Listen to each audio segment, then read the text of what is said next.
Unless otherwise indicated, Ratchet Book Club is intended for a mature audience. Viewer discretion is greatly advised.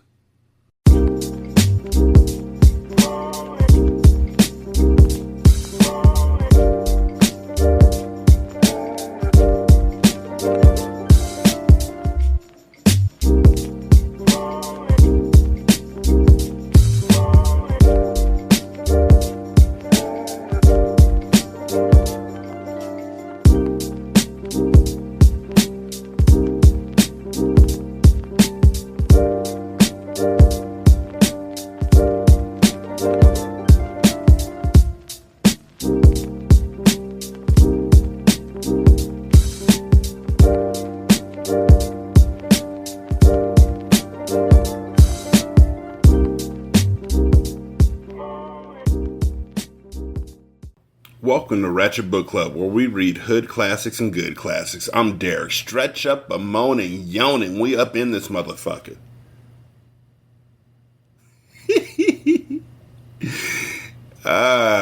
Ratchet Book Club on Twitter, Ratchet Book Club on Facebook. Holla at your boy, ratchetandratchet at gmail.com. 916-633-1537 is the voicemail number. For all the people who are wondering why I keep saying that number, no, it does not lead to a pizza factory. Stop ordering from me. I am a caterer, but you won't get what you called for. Trust me. You ain't gonna get what you come for. And don't be falling in love with me by my voice. I know motherfuckers still be doing that shit. We used to do it. Now that y'all got FaceTime, the whole thing about falling in love with somebody's voice should drop off by like 95%. But back in the day, when you didn't have nothing but a cell phone that had nothing on it but the telephone number, you used to fall in love with people's voices. Especially if it was a blind date. Especially if you were getting hooked up with it. Hey. Tell your girlfriend to let me holler at her friend real quick. And then y'all start talking through the phone. Whenever you fall in love with somebody's voice, it does not work out because their voice usually does not match your perception of their face. I'm just going to say it. Like, I was talking to a girl online because it's back when, like, fuck you guys. This was back in, like, fuck you guys, 1999. And so I was in DC and I was talking to a girl on Yahoo. Fuck you guys twice. Yes, there was a Yahoo chat. Actually, I met her while playing games in the Yahoo arcade. Y'all can suck my dick. So I was talking to her through Yahoo arcade, and then she was like, why don't you give me a call? And I gave her a call, and her call was like, her voice was like, hey, this is so-and-so. What you want to do? And I talked to her like every single night and whatever. You know, we were having a great time and I was ready to fall in love and get married. And I was 19. I was ready to risk it all. I didn't have no pictures of her. All I had was a voice. And then I was like, hey, why don't we go out on a date? You know, I'm going to slide through and pick you up. I'm going to come into D.C. because I was on the outskirts. I'm going to come into D.C. and pick you up. We're going to go on a date. Yeah, that sounds good. You want my address? Why'd you pause? Why'd you pause there? Yes, I want the address. How else am I going to pick you up? Well, because I can meet you at the White House. I don't want to meet you at the White House. I mean, I understand now, stranger danger. You know, motherfuckers be wild, especially men. I understand that wholeheartedly. Back then, it was I didn't. No, I don't want to meet you at the White House. I want to meet you at your house. Turns out it wasn't really stranger danger. Turns out she lived on the block where everything smelled like piss. The stoop smelled like piss. The hallway smelled like piss.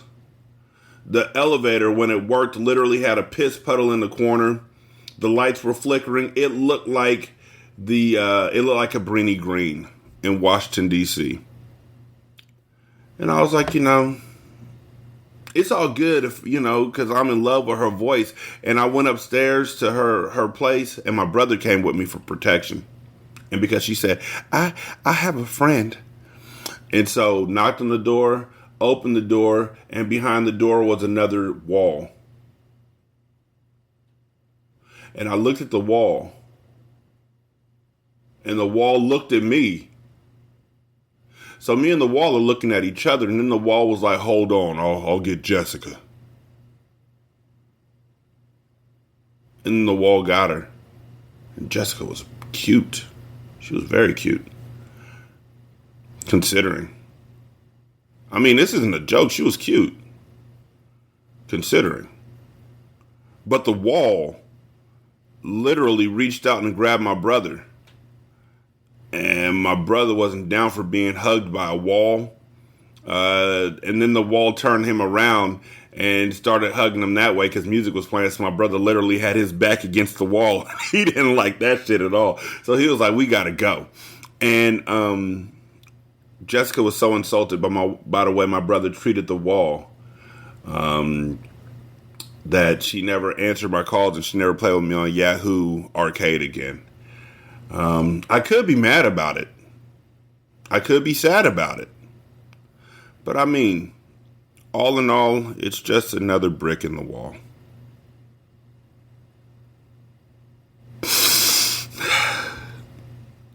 Chapter 5. Chelsea was 7.5 months pregnant, and Jason was happy to soon be a father. Just you wait. Just you wait. I mean, unless she's on the block in like one of these upscale neighborhoods, and also do her and Derek live in the same neighborhood or something? Because she was absolutely relaxed when she saw that he wasn't in the projects. But if she's always trying to get back to that side of the street, I'm guessing that this baby is going to be a Maury baby. This baby is going to be a biracial wonder, which is nothing wrong with that, except for the fact that Jason, you ain't even had sex with her until that night, if y'all had sex that night. I mean, like, dude, you just popped up and was like, we ain't getting no younger. We might as well do it. Shit, she already did it that night. That's the problem. Chelsea was 7.5 months pregnant, and Jason was happy to soon be a father. He proposed to her, and they were now engaged. Jason was the happiest man alive. He finally had the girl of his dreams, and he planned to do anything to keep her happy. You are so beautiful, Jason said when he walked in the bedroom. Chelsea was getting dressed when he walked in. She hated being pregnant, but if this is what she had to do in order to make it to the top, then so be it, she thought. Thank you, Mr. Hardy, she said, and then gave him a peck on the lips. You're welcome, soon-to-be Mrs. Hardy. It feels so good to finally be able to say that I've known you for 6 long years, and the wait was definitely worth it. Chelsea smiled, but that smile quickly turned into a frown when she felt a sharp pain in her stomach. Ouch! She yelled. Chelsea, what's wrong? Are you okay? Jason asked concerned. No, my stomach hurts, she told him. Without hesitation, Jason grabbed his keys and picked her up. Jason, what are you doing? She asked. I'm taking you to the hospital, he told her. They made it out to the car and he put her in. Jason was nervous and excited because Chelsea may have been in labor.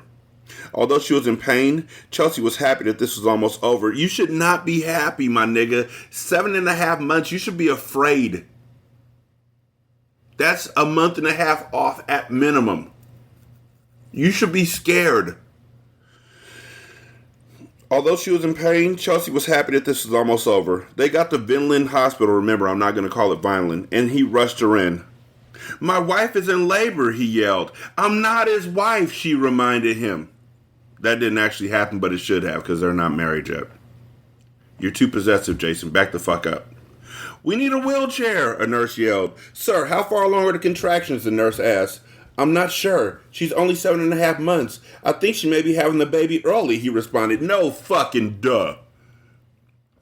Really? You did the math by yourself, buddy? You did that? Without a calculator? That's dope. 7.5 months. How'd you figure out she might be having the baby early if you think she's going through labor? And all it was one stomach pain. I hope it's heartburn. I hope she ate a jalapeno.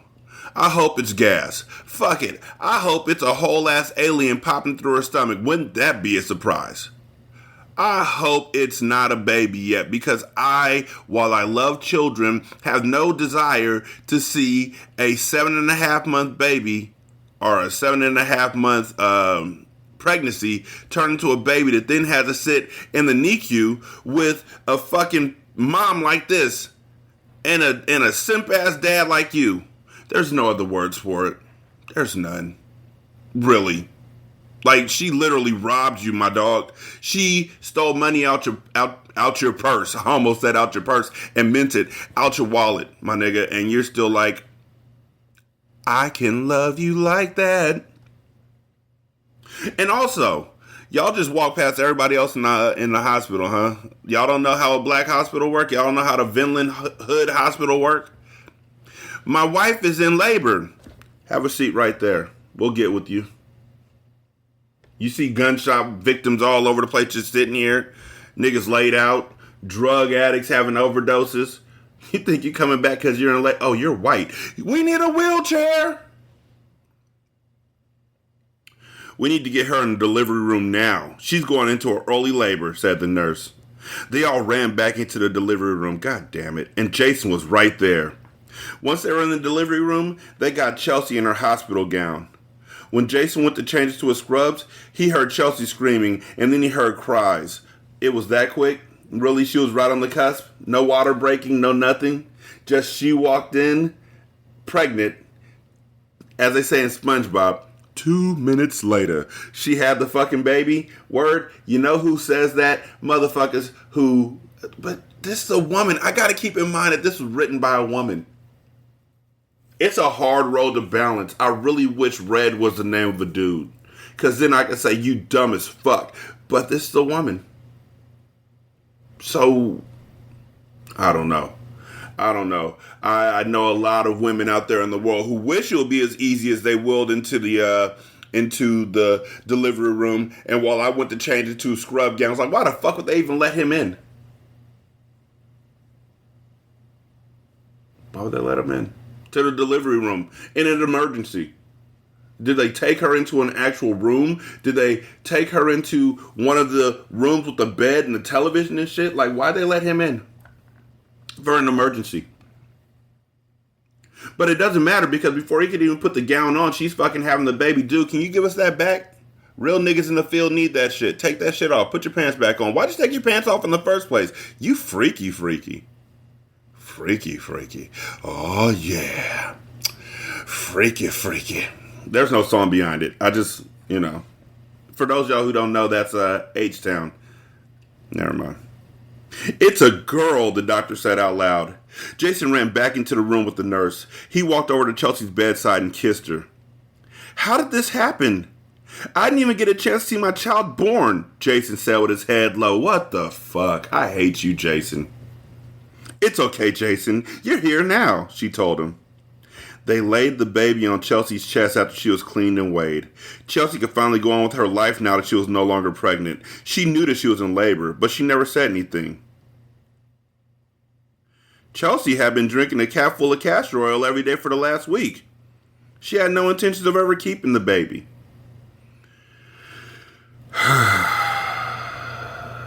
Okay, so... been saying a lot about Jason, but you gotta keep in mind Chelsea is from the block. Chelsea's from the block, and she's a drug addict, and she wants that money, even though she's living with a nigga who's literally willing to make her dry-ass French toast. Chelsea's from the Ave. She don't want no baby. She want to do what she do. Castor oil, however. Castor oil just seems like one of the most sideways, horrible ways to go into labor in the first place anyway. I mean, you could just have sex. That doesn't work as well either. But now that it's drinking castor oil, have you drank castor oil? That shit is a punishment. All it does is gives you diarrhea and makes you throw up and shit. So why would you want to do that to yourself? Unless you're still a drug addict, Jason, who doesn't want the fucking kid. Jason.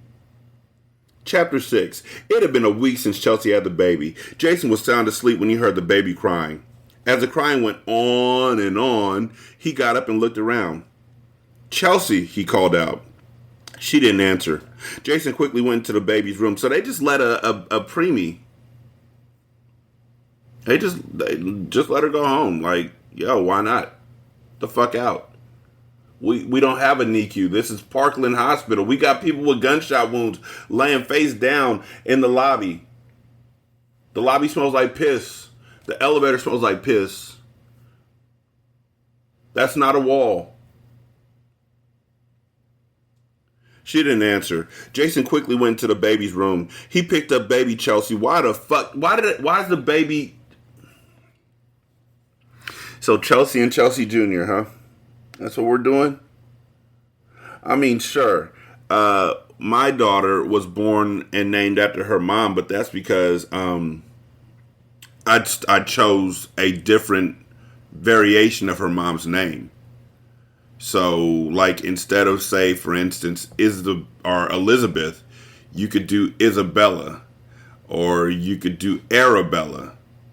But I'm not just going to name her Elizabeth Part 2, Electric Boogaloo, because then what will be the middle name? Electric Boogie Oogie Oogie? Like, what exactly are we doing here? Dude, that is a danger zone. When you're like, this baby is so beautiful, what should we name it? And the mom is like, I don't fucking know. Chelsea. Came out of my pussy. Let's name it Chelsea. What do you think, Jason? Chelsea? At least this way you'll always have a Chelsea in your life, because I'm getting the fuck out of here. He picked up baby Chelsea and grabbed her pacifier and put it in her mouth. He searched the house, but Chelsea was nowhere in sight. When he went to the kitchen, there was a note on the table. He opened it and saw that it was from Chelsea. Dear John. For those of y'all who don't know, there was literally a show called Dear John starring Judd Hirsch, who, I know y'all don't know who the fuck he is because he's old. He's dead now, but he was the dad in Independence Day. Let's do it like that. Anyhow, he was in the show where the whole thing was his wife wrote a letter and dipped on him. And so the intro song is literally, Dear John, and fuck y'all, I'm trying. Dear John, by the time you read this note, I'll be gone so long. Jason, by the time you read this letter, you'll realize that I'm long gone. Thank you for everything. Thanks, bud. You're the best. Thank you for everything. By the way, not coming back. Not here for the kid. Fuck you, nigga. Thank you for everything. You are the only man who ever truly loved me for me. I'm sorry to say, I'm just not the wife type. I have a few things to confess. My first confession is that 7.5 months ago, you told me to tell you that I will leave the streets and be your wife, but I only agreed to be your wife, not leave the streets. My second confession is that I was already pregnant that night you came to pick me up from the Days Inn. And Jason, my last confession is that I used this marriage for money. God damn, savage!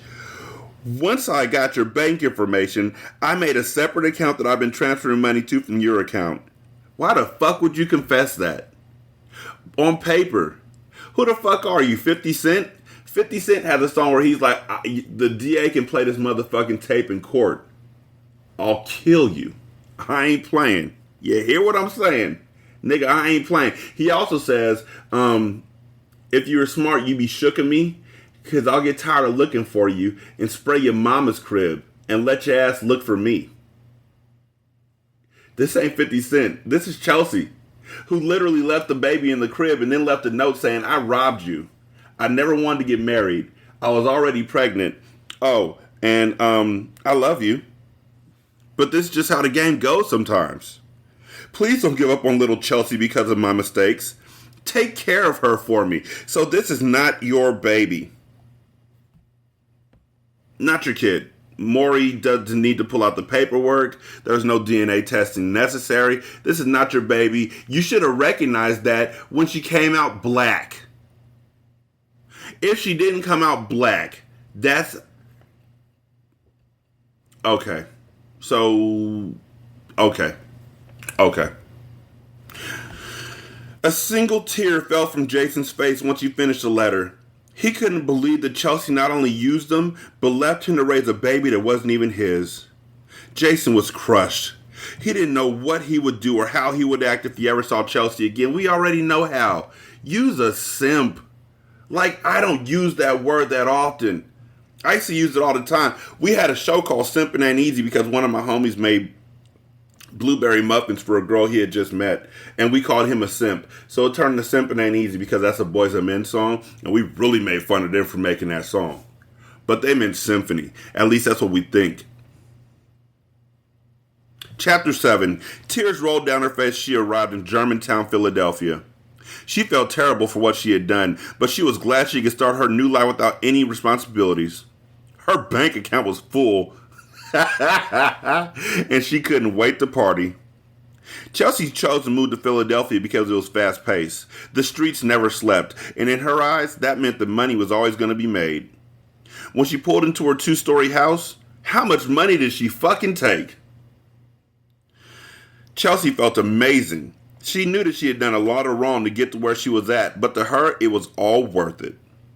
She had been selling her own body since she was 21 years old. Her parents disowned her after they found out what she was doing. They thought their plans for her were very simple. Graduate high school, go to college, and become a doctor. Chelsea didn't want that. She wanted to plan her own life and make her own decisions. After selling her body for so long and receiving nothing but pennies for it, she was finally getting somewhere and would do everything in her power to keep it that way. She parked her car and got out and embraced the man who was waiting for her with open arms. You know why I didn't make a joke about her choosing to sell her body rather than going to school and being a doctor? Because I'm not here to make fun of sex workers. I'm not. Chelsea's an awful, horrible person. But I'm not here to make fun of sex workers at all. She's horrible, though. And I bet you I get a joke in within the next 2 minutes. Time starts now.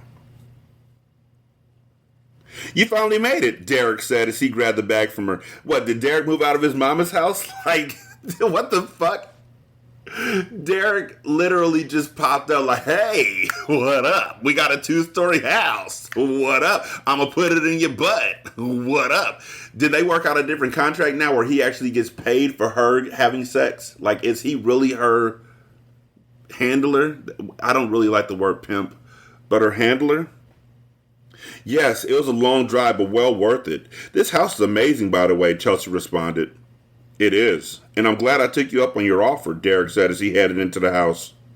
After Chelsea had her daughter, she called Derek and wanted to see if they could do business together. She respected Derek because he respected her and her lifestyle. He didn't judge her about the way she got her money, and that was all she needed to see.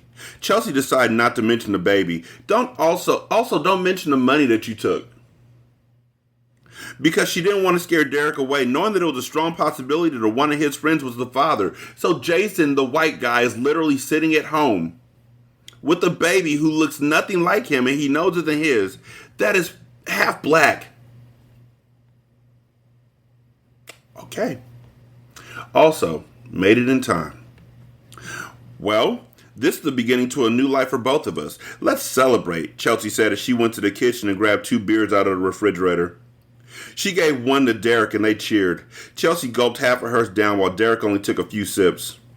He stared at her for what seemed like forever. Derek saw Chelsea as a moneymaker and nothing more. After what his boys told him, he knew he could score big with being her pimp, and that was exactly what he intended on being. Chapter 8. How much money did you make from the club tonight? Derek asked. $1,500, Chelsea said proudly. Okay, give me $500 and you keep the rest, Derek said as he scrolled through his phone. Chelsea peeled off 5 $100 bills and handed them to Derek.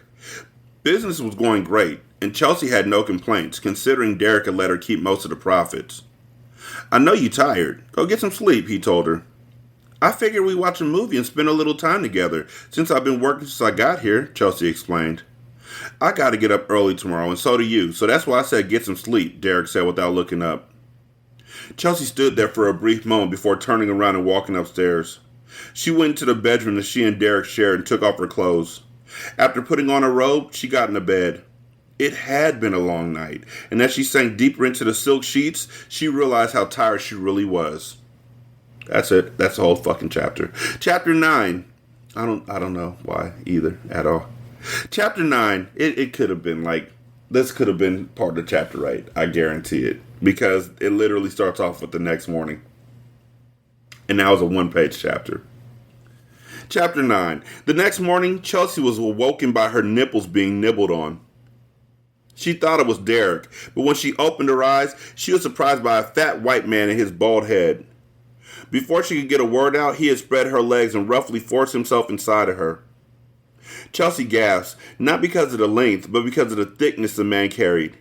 He quickly pounded away at her already sore vagina from the night before. All she could do was wait until the moment was over. You need to kick Derek out.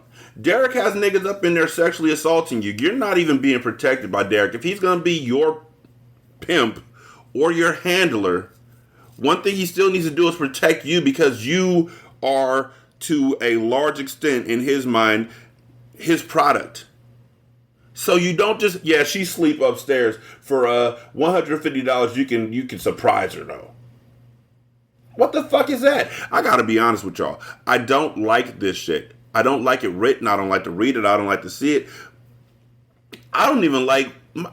Okay, I don't mean to put this out there into the atmosphere, but sometimes, of course, people sleep in the nude when they're married. And when they're nude and they're married and you wake up first, sometimes it's like, damn, she looking good. When that happens, get the fuck out the room and jack off. Get the fuck away from her. Don't touch people without their consent.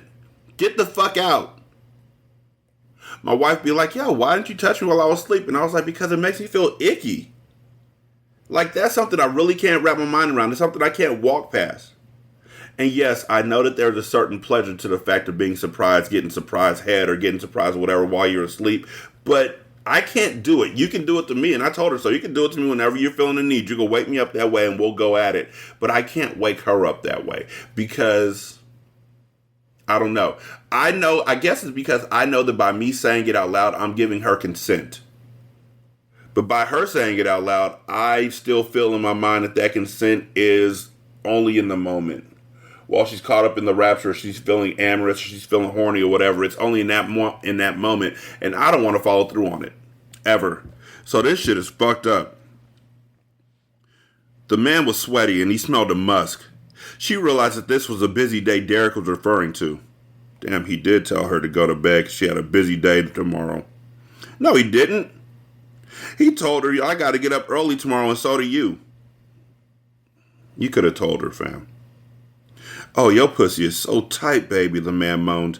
Chelsea was truly disgusted. She had had some terrible sex partners in her time. She had even had sex with a few crack addicts, but this was by far the worst sexual experience that she had ever had. Chelsea wanted to end quickly, so she tightened up her vaginal walls and wrapped her legs around the man tightly, causing him to dig deeper and deeper inside of her. What kind of a drug addict is Chelsea? Like, they never indicate. Fuck, I'm gonna come in this warm pussy. Oh God, here it comes, he moaned as he released inside of Chelsea. Her face frowned as he pulled himself out of her. He stuck 2 fingers inside of her pussy and began to move in and out of her slowly. Chelsea pushed him back. Are you finished yet? She asked in a disgusted tone. Not yet. Not until I taste what I put inside of you. I know. I'm not supposed to kink shame. I'm not, but snowballing. Whew. Let's just say I had a homeboy and his nickname was literally Snowball. Because that was his thing. He was the first person who told me about it. And so his nickname was, yeah. And he would do it. Yeah. I would guess that would be something that the girl would have to, like, that would be a surprise. I don't know. Chelsea didn't understand at first. That was until he put his face between her legs and began to suck forcefully. This is awful, Chelsea said out loud. When the man came up, he had a yellow film around his mouth. He had a crooked smile that made Chelsea's stomach turn. You were worth every bit of that $4,000. $4,000? God damn, he said as he got up. Chelsea sat up and closed her legs. She waited until the man got dressed and left before she got up. She ran downstairs in her housecoat, searching for Derek, who was sitting in the kitchen sipping on a cup of coffee. You bastard! How dare you invade my privacy that way, she spat. Derek looked up and smiled. Well, look who's finally awake. I hope you enjoyed your good morning gift, Derek said as he pushed $2,000 across the table. Chelsea looked at the money and then back at Derek. How could you send that stinky fat fuck in there while I was asleep, she snapped. His hygiene ain't got shit to do with me. The only thing that concerned me was that $4,000 he was giving up, Derek told her. Well, next time you need to do a hygiene check on the guys you send me, Chelsea said as she grabbed the money off the table and then stormed upstairs. She could hear Derek chuckling downstairs, which made her even angrier. Chapter 10. Chelsea was sitting at the bar, helping herself to back-to-back shots. It was 12 a.m. and the night was extremely slow at the Purple Orchid. Orchid! From Killer Instinct? No? Okay, cool. She had made about $400 alone. She lit up a cigarette and took a long pull before putting it down. Hello, beautiful, a guy greeted as he took a seat next to her in the bar. Chelsea looked over at the tall, dark, and handsome man in the black pinstripe suit. She was a bit impressed at how clean his attire was. She picked up her cigarette and pulled on it before blowing the smoke in his face. What the fuck? I'm really impressed by this guy. He has a really nice suit, and it looks like he might have money. I'm just gonna... What's up? That ain't how you work this. You put your thing down, flip it, and reverse it. Remember? I'm disgusted for him. Like, damn, you're just blowing smoke up in the face. No. Hello, she said in an uninterested tone. The man waved the smoke out of his face before continuing. I'm Jeremy, and you are? He asked. Chelsea. Nice to meet you, Jeremy, she said as she extended her hand. I hope that baby is Easy's child. I hope the baby is the product of a guy with a small dick. That's what she gets. Not that she cares. I guess that's what Jason gets, but still. The pleasure's all mine. So, what is a lovely lady like you doing here? She asked. I work here. Is that a problem? She said. Jeremy looked Chelsea up and down before responding. Not at all. But how about we go somewhere so we can get a little bit more acquainted? Jeremy insisted. Chelsea looked at him and his whole body read dollar signs. Anything is better than being here tonight, she thought to herself. Sure, let's go, she agreed as she put out her cigarette. Jeremy took Chelsea by the hand and led her outside of the club to his 1986 Cadillac DeVille. Chelsea could tell by the way he dressed and by what he drove that he was an older guy. He opened the passenger side door for Chelsea and she got in. How old are you? She asked when Jeremy got in. 45. Why? Am I too old for you? He said with a smile. Chelsea applauded him for taking care of himself. He looked damn good to be a 45-year-old man. And she didn't mind at all because she was tired of dealing with younger men. No, you're just right, she said with a smile. As they drove, Chelsea noticed that he lived in the area as well. She wondered why she never saw him around and decided to ask. So, how come I've never seen you around before, she asked. Well, I'm originally from New York, but I'm just down here doing business, Jeremy explained. Oh, okay. What kind of business do you do, if you don't mind me asking? Chelsea wanted to know. No, it's not a problem, and I own a car dealership in New York. I'm looking to expand my business here, Jeremy explained. Oh, okay. That sounds nice, said Chelsea. As they pulled up to a beautiful townhouse, Chelsea smiled. So far, so good, she thought to herself. Jeremy got out and opened the passenger side door for Chelsea.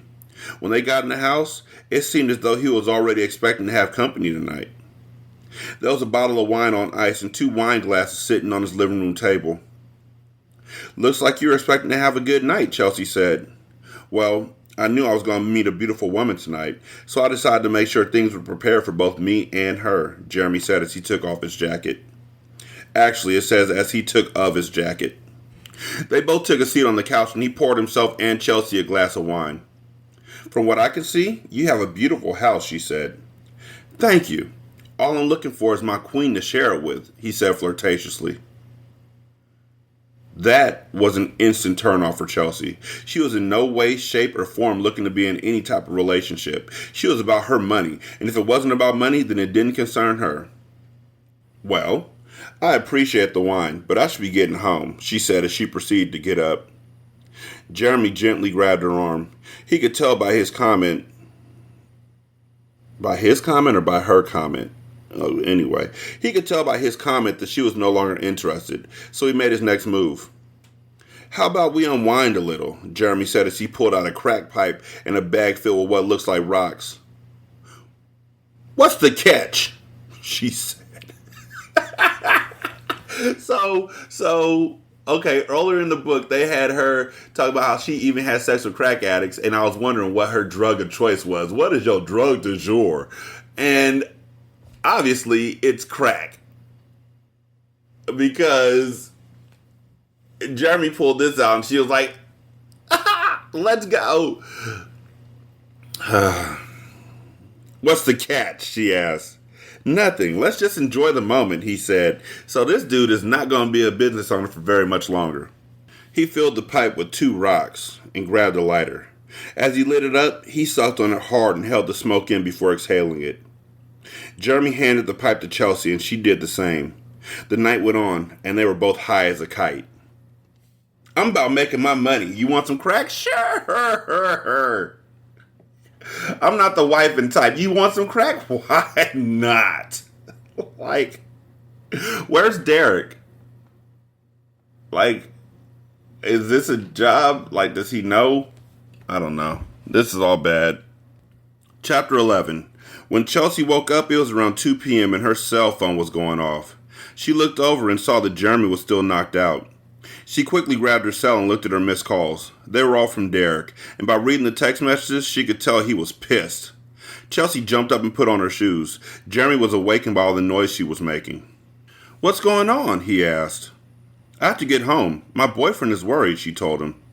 A frown appeared on Jeremy's face when she mentioned the word boyfriend. The hell you mean, boyfriend? You ain't say shit about a boyfriend last night, Jeremy said with a scowl on his face. She really didn't. But, I mean, did she need to? I mean, at the point where you're picking up somebody at the bar, and I guess when he said, I'm looking for my queen, that was kind of off-puttingly straightforward, to be real with you. Like, nigga, what? Like, oh, ew. I'm about that money and that crack. Ew, get off me. Ew. Trying to recap what happened last night, Chelsea really had no clue. All she remembered was coming back to his place to sipping wine and smoking crack. Everything else was a blur. Yes, I have a boyfriend, and you never asked, so that's why I never mentioned it. But look, I have to go, she said as she headed downstairs. Fucking white trash! Get the hell out of here! Jeremy yelled in anger. That escalated quickly, considering that you're both crack addicts. And I don't want to make light of folks' addictions, because addiction is more than anything else a mental health issue. I realize that as somebody who can't go anywhere near a casino. But that's kind of the pot calling the kettle black, you know what I'm saying? Calling her a fucking crack addict when you're the one who fucking... or calling her fucking white trash when you're the one who pulled out the crack pipe. Does that make you black trash? Are you black? I guess. I don't fucking know. She said he was tall, dark, and handsome, but that could have just made him Mediterranean, right? Right. Because that's what y'all motherfuckers say Jesus is. He's Mediterranean. He's not really black. He's a Mediterranean. For half y'all motherfuckers, Mediterranean ain't nothing more than a gyro. With hummus. Hummus is Mediterranean. Chelsea laughed inside. She couldn't believe how angry he got when she mentioned that she had a boyfriend. Jeremy was acting like a lunatic, and she didn't have the time to deal with that. It's a whole chapter. Chapter 12. When Chelsea got home, Derek was sitting at the kitchen table, furious. Hey, baby, sorry about all this. I was all Chelsea could get out before she went flying across the kitchen. Derek looked like he was possessed with the way he kept beating on Chelsea. He kicked, stomped, and pulled her hair. Chelsea's body was in excruciating pain. Derek had completely lost his mind. Don't you ever fucking make me miss out on money, bitch, he yelled. I'm sorry, she slurred. Get the fuck up and clean yourself up. We got money to make, Derek snapped. Chelsea slowly got up. She held onto the rail as she made her way upstairs. Her head was throbbing and her body ached. When she went into the bathroom and looked into the mirror, she cringed at the sight of her face. Chelsea broke down crying. She didn't expect Derek to get so violent with her. She got a clean white washcloth and wet it with hot water. Chelsea gently cleaned the blood off her face. She didn't know why, but an image of her daughter, Chelsea, popped up in her head. Why the fuck did you name... Look, okay, so author, Red, can I talk to you for a second? I'm just going to be the editor for this moment. Why the fuck do you want to name the baby Chelsea? Why? Like, what exactly is the logic in naming the baby Chelsea? Mm-hmm. Mm-hmm. Mm-mm. No. Name the baby something else. Jessica, Jasmine, Janine, Candace, Carrie, Cassidy, Cassie, let's see, Karen, Kareen, Amber, Alyssa, Felicia, Terry, Tanisha, Freak-a-leak. Sorry, there's a million names. Why do you want to name the baby Chelsea? That is lazy. That is very lazy. Even Alexa said she didn't have an answer for that. Because that motherfucker be eavesdropping. Y'all need to know. Y'all really need to know. She shook it off and continued to get changed and cleaned up. Chelsea, are you ready? Derek yelled upstairs. Yeah, I'm coming down now, Chelsea yelled back. No need. Stay right there, Derek told her. Chelsea did as she was told. She sat down on the bed as she heard footsteps coming up the stairs. She looked to the door and was greeted by a skinny white male who looked no older than 15. He wore an oversized shirt and baggy jeans that were halfway down his butt. His nappy dreads were all over the place, and it looked like he hadn't bathed in days. What up, shouty? He said as he dragged out each word. Chelsea could tell that the young boy wasn't from around here. By the way that he dressed, she figured maybe he was visiting from somewhere. How old are you? She asked. I got a big dick, shouty. And that's all that matters, he responded. Not really. Not quite. Not even close. There's a lot that matters. And if that's the first thing you answer with is I got a big dick, why didn't you pay the rent? I got a big dick. Why don't you go to work today? I got a big dick. Why don't you cook dinner? Look at my dick. Did you go to school today? Wait till you see my dick. It's not the answer to any question. What's 2 plus 2? I got a big dick. Chelsea rolled her eyes in disgust. Derek was really overstepping his boundaries with the men he was sending her. For real, he's like really doing poorly with this. Is he putting this shit on Craigslist? Like, where the fuck? What's your name? Chelsea asked. The boy dropped his pants and exposed his long dick. I got a big dick. What's your name? The boy dropped his pants and I got a long dick. Okay, long dick, your name must be Johnson. He wasn't lying, Chelsea thought to herself. He began stroking his dick, and Chelsea watched he became fully erect. He was long and thick, and the veins on his dick were bulging out. Chelsea could tell he needed release. I'm not really in the mood for all the talking, shouty. I came here for one thing, and one thing only. So either you give it to me or I'm gonna take it. What the fuck? Nigga, didn't you pay downstairs? Didn't you? Either you gonna give it to me or I'm gonna take it, he told her. Chelsea stripped out of her clothing and walked over to the boy. When she grabbed his penis, he shook his head no. Nah, bend over on the edge of the bed, he told her. Chelsea did as she was told and walked over to the bed. She bent over and arched her back as much as she could. He smacked her ass hard a few times as she winced a little. He spread her ass cheeks apart and spit between them. Before Chelsea could say anything, she felt a burning sensation as the boy penetrated her ass. Oh my gosh! Chelsea screamed. He forcefully pounded her away as Chelsea screamed in pain. Please stop it, this hurts, she begged. Fuck that, I paid money for this ass and you gonna shut the fuck up and take it, he barked. He grabbed a fistful of her hair and rammed harder and harder. All Chelsea could do was deal with what he was giving her. She thought Derek cared for her, but as time went on, she realized he didn't. After a while, she stopped screaming and pleading. The only sounds were the bed slamming against the wall and his balls slapping against her pussy. Chapter 13. I told you, Daddy gonna take good care of you, Jeremy said. Chelsea sat in the corner of his bedroom, smiling wildly. She put the crack pipe to her mouth and lit up again. As she inhaled deeply, her body became numb all over again. She watched as Jeremy sat on the edge of the bed and put the poison into his veins. So, is it a pipe or is he injecting it? Come here, he slurred. Chelsea crawled over to him and he pulled his pants down. Jeremy was 12 inches, but he held no thickness at all. He shoved his dick in her mouth and she began sucking it like her life depended on it. Chelsea felt like she was flying. All of the pain she felt from the beating Derek gave her the other day was gone. Let me take another hit, baby, Chelsea said as she stopped and got up. Jeremy stood up and slapped Chelsea. Bitch, I didn't tell you to stop. Get back on your knees, he snapped. Chelsea's face burned and turned red. It was like deja vu all over again. She did as she was told and got back on her knees and continued sucking. Yeah, baby, just like that, he moaned. Chelsea bobbed her head up and down quickly. She wanted Jeremy to release so she could get her next hit. Jeremy held onto her head and pushed it down with force. Chelsea gagged, which turned Jeremy on more. Ugh, fuck, Jeremy growled as he released inside of Chelsea's mouth. She swallowed every drop of him and then stood up. Daddy, can I please get a taste now? She begged. Jeremy laughed as he watched her beg for another hit. How bad do you want it? He asked. Real bad. Please, Daddy, don't make me beg any longer, she said. Jeremy grabbed the crack pipe and set it up for her. He held it out, but then snatched it back when she reached for it. Lick Daddy's ass, and then you can have a taste, he told her. Chelsea scratched her tangled hair as she eyed the pipe greedily. As of now, she didn't care. She was willing to do anything to get her next hit.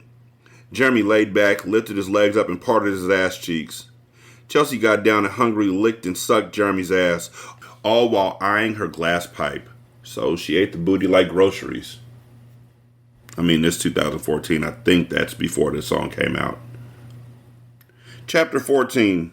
Jason looked in the mirror at the dark rings around his eyes. Between work and baby Chelsea, he barely got any sleep. He prayed night after night that Chelsea would come to her senses and come back, but so far, he had no luck. After Chelsea left, Jason took it upon himself to get a DNA test for their daughter.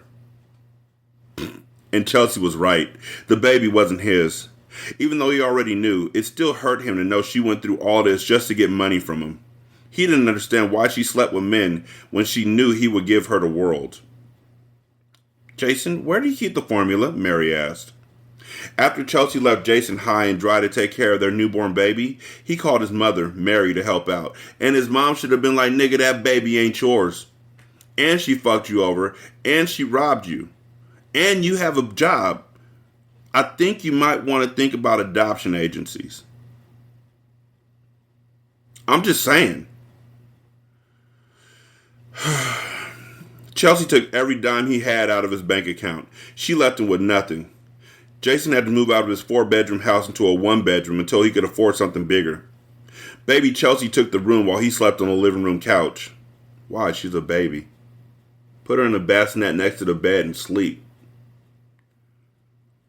Okay, check out the cabinets, Mom, he replied dryly. I found it. Come on out here and sit with me, she told him. Jason threw some cold water on his face and then grabbed a towel to dry it. He took his time as he walked out of the bathroom and into the kitchen. I can't believe all of this happened to me. I mean, after all I've done for her, this is the thanks I get, Jason said. Now, Jason, I told you she was bad news from the start, and the first thing you need to do is look into an adoption agency so you can give this baby up, Mary said in disgust. That's my I told you so sound effect. I'ma use that. I like it. Jason looked at his mother as if she had something ugly on her face. What do you mean, this baby? And how dare you tell me to give up baby Chelsea? Mother, have you lost your mind? Jason asked. You, sir, are the one who's lost their mind, taking care of this nigger baby here. This child's a demon and you need to get rid of it. Mary said as she rocked the baby violently. I'm not a fan of her trying to give the baby SBS, shaken baby syndrome. Is that it? SIS, shaken infant syndrome? Whatever. She's trying to do something mean, and that ain't cool. But the nigger baby, everybody else saw it, Jason. How couldn't you? Like, you're literally just sitting there like, I think this baby looks like me, and I got to go for a DNA test when the baby is literally probably high yellow at the very least. Jason stood up and took baby Chelsea out of his mother's arms. He took her to the room and laid her down gently. When he came back out, his face was beet red from anger. How dare you say something like that about my daughter? I don't give a damn if she were blue. That's still my daughter, so you could take that negative shit elsewhere, Jason snapped. Mary looked stunned by his outburst. She stood up and grabbed her purse before speaking. You raised your voice at me over a child that isn't even yours, Jason? Mary said. She is my child. She is my daughter whether you like it or not. We may not have the same bloodline, but I will not love her any less just because her mother done me wrong. And I would like for you to leave, Jason said as he went to the door. This is my child. Just because her mama done me wrong. You don't do no right. She done me wrong. That's my daughter. Swing low. This is my child. Her mama done me wrong. But that's all right. I'ma still bust up the shift row and wait for her to come home. Mary looked like she wanted to cry. When she got to the door, she looked into Jason's eyes. All I wanted was the best for you, but you decided to run after the trash. Now look at you, Mary said and then walked out. I mean, she's not wrong. Baby girl's a crack fiend. Like, again, not making fun of anybody with addictions, but from the outside looking in, her life has probably been this way since Jason has known her. And her mom has been standing back watching him choose this path when he has no affiliations with this life. You know what I'm saying? Like, she's got addictions and she's a sex worker. He does not live in that world. So his mom's probably sitting there getting more and more frustrated. Yeah, the nigger thing was completely uncalled for. I'm glad he stood up. Like, he didn't say nothing about her saying nigger, though. He didn't. He ain't no real ally. Jason slammed the door behind her. He went to the couch and sat down. He should have laid down. That's where he sleeps. It had been a long day, and all he wanted to do was rest. Jason was so full of emotions, he didn't know what his next move would be, but he knew he needed to make one fast. Chapter 15. Yes, we're zooming on through this fucking book. Stupid bitch, you constantly fucking with my money. What, you think this is a fucking game, Derek spat? He is really taking on the whole I'm gonna be a pimp role. Like, fully, but he doesn't do nothing but whoop her ass. Like, she and you had a great relationship when you had your friends over there doing gangbangs on her. You could have just been like, hey, we're gonna do that same thing, but you're gonna break me off from Lucci. I ain't gonna do nothing else to you. I ain't gotta touch you, I ain't gotta hit you, I ain't gotta do nothing to you. Just break me off a third of what you make, and I'll keep bringing in clients. No need to beat him. He dragged Chelsea by her hair up the stairs. Her back burned from the scrapes and bruises caused by the staircase. I'm sorry, I'll pay you back, Derek, she pleaded. Nah, fuck that. You getting high with my shit, you fucking whore? Don't use my motherfucking money to support your habit, Derek said as he kicked her repeatedly in the stomach. Chelsea was in fetal position in the middle of the bedroom floor, bleeding from the mouth and the nose. Derek had found out that she had been getting high and that she was using his money to do it. I'ma show you, bitch. When I tell you don't fuck with my money, I mean that shit, Derek said as he unbuckled his leather belt. Derek, baby, I'll work it off, I promise, Chelsea said as tears ran down her face. Get up and get in the fucking bathroom, Derek ordered with a scowl on his face. Chelsea slowly got up and went into the bathroom. Derek pushed her into the shower and she landed with a hard thud. He turned on the shower and began beating Chelsea with his leather belt. Chelsea's screams could be heard miles away. Welts appeared everywhere on her body as the hot water hit her, and Derek beat her with his belt. The only thing that was on Chelsea's mind was getting a hit so she could no longer feel the pain. Look, so the last book I read that was like this was Horson, and I fucking hated that. So how the fuck you think I feel about this shit? Like, look, this just goes to show that even women, not even women, I don't mean to say that in a derogatory term, but there's no way to really say it, that even women can write books that are abusive to women. And just because you're a black woman writing it about a white woman, that doesn't change anything. That's still an abusive, like, trauma porn type book.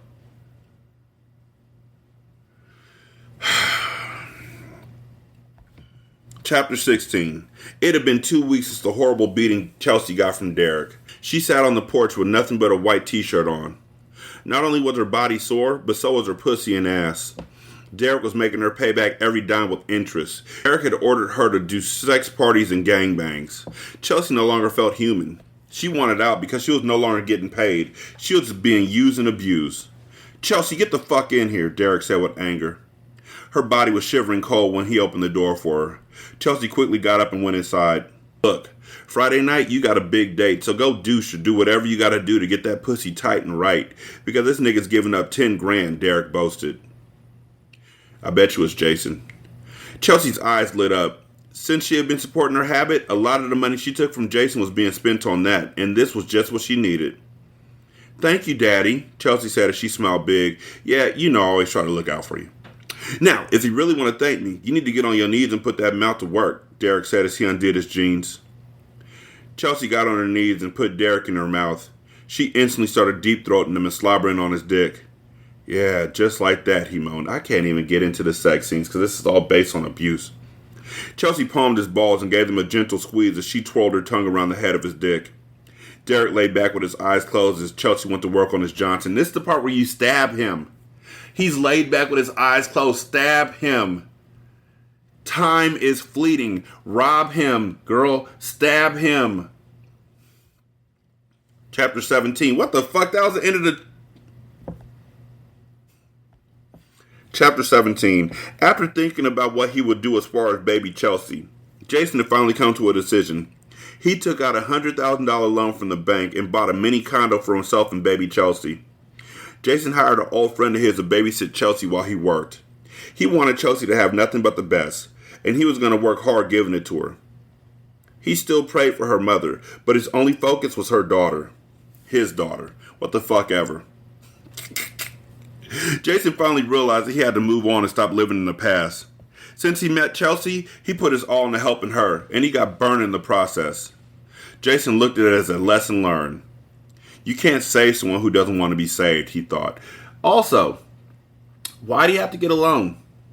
Like, you literally could have just told the police, yo, this woman married me under false pretenses, and then she robbed me and juked me for all my cash. What do we do?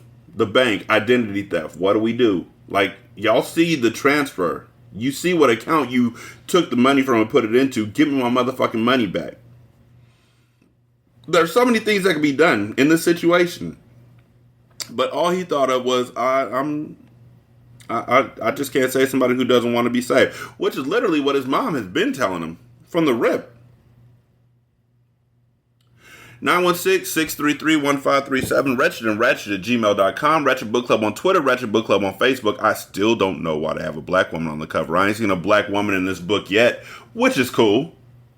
That's good, because I don't want to see what Red would have done with her.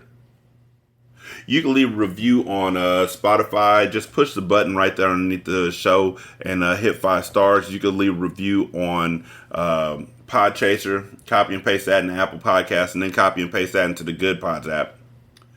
You could donate to the show on patreon.com/single simulcast. If you become a Patreon member, there's hella stuff on there. I know. There's like shows, old, like not old episodes, but bonus content. There's writings, there's poetry.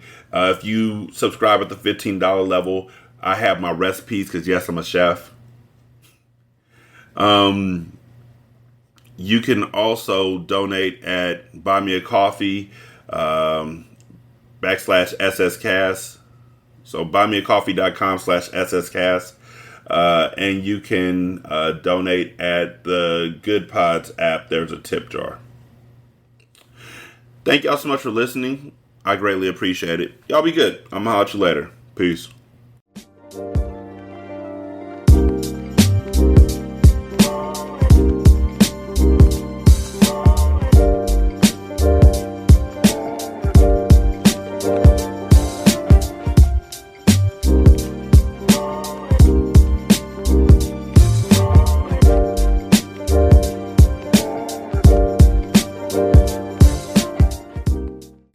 The intro and outro to Ratchet Book Club is by That Kid Garan, and it's called Goodbyes. You can email him at tkgbeats94@gmail.com for more information on how to lease this beat. This is Single Simulcast.